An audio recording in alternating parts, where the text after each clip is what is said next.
लोकसभा में लंबी बहस के बाद महिला आरक्षण बिल आज पास हो गया। राहुल गांधी ने बिल पर चर्चा में ओबीसी आरक्षण की बात कही तो अमित शाह ने बिल की खूबियां गिनाई।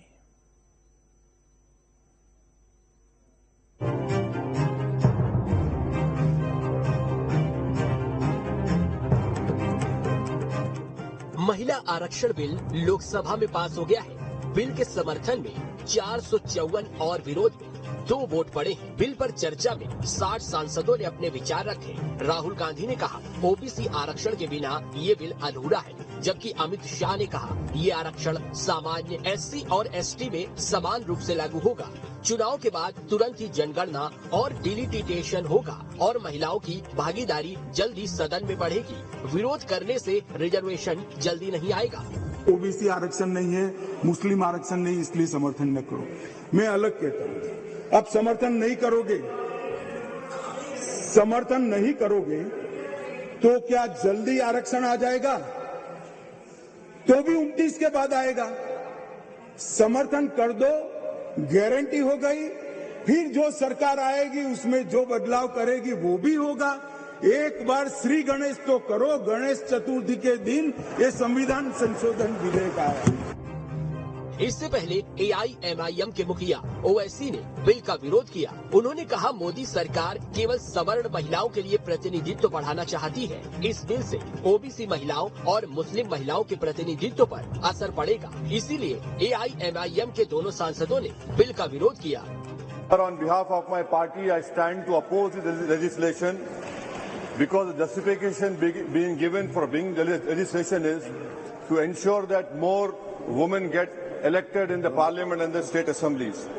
If that is the justification, why is that justification not being extended to the OBC women and to the Muslim women, sir? हालांकि बिल पर चर्चा के बाद नारी शक्ति वंदन अधिनियम लोकसभा में 2/3 बहुमत से पास हो गया है। अब गुरुवार को ये बिल राज्यसभा में पेश किया जाएगा। वहां से पास होने के बाद राष्ट्रपति की स्वीकृति के लिए जाएगा। राष्ट्रपति की स्वीकृति मिलने के बाद ये कानून बन जाएगा। माननीय मंत्री।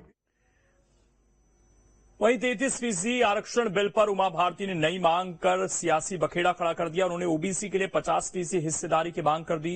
ये रिपोर्ट आप देखिए।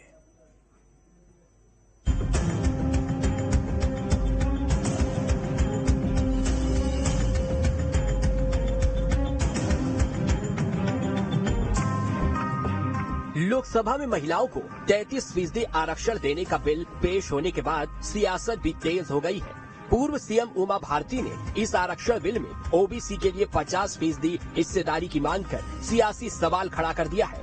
उन्होंने इसके लिए पीएम मोदी को चिट्ठी भी लिखी है। दिल्ली में जो हो गया इसके खिलाफ अभी बात चलेगी, अभी अभियान चलेगा अभी आज से। लेकिन मध्य प्रदेश में जब आपने 50% आरक्षण की बात कही है तो दीजिए, और इस 50% आरक्षण में आप आधा हिस्सा निकालिए पहले बाहर, और उसमें एसटी, एससी और ओबीसी महिलाओं का प्रोविजन करके विधानसभा की सीटों को आप तय कर लीजिए। उमा भारती की इस मांग से सियासी बखेड़ा खड़ा हो गया है। माना जा रहा है कि उमा भारती इस बहाने पिछड़े वर्ग और विशेषकर लोधी बाहुल्य महाकौशल और बुंदेलखंड में अपने समर्थकों को अधिक टिकट दिलाकर अपना आने वाला कल ठीक करना चाह रही हैं। उनकी मंशा को भांपकर बीजेपी कुछ दिन पहले ही उनके भतीजे को कैबिनेट में शामिल कर चुकी है। हालांकि बीजेपी उमा भारती को लेकर कुछ भी कहने से बच रही है। ये उनका प्रस्ताव है और इस पर विचार करना नेतृत्व का काम है। उमा भारती की मांग और चिट्ठी ने विपक्ष को निशाना साधने का मौका दे दिया है।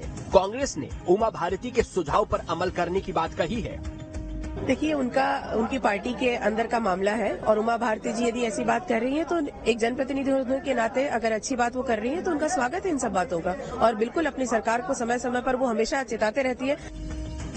करीब 20 साल पहले 2003 में अपने दम पर एमपी में दिग्विजय सिंह के 10 साल के साम्राज्य को समाप्त करने वाली उमा भारती एक बार फिर आक्रामक नजर आ रही हैं। हालांकि देखना होगा उनकी मांग पर सरकार संज्ञान लेती है। भोपाल से अतुल शर्मा के साथ टीम न्यूज स्टेट।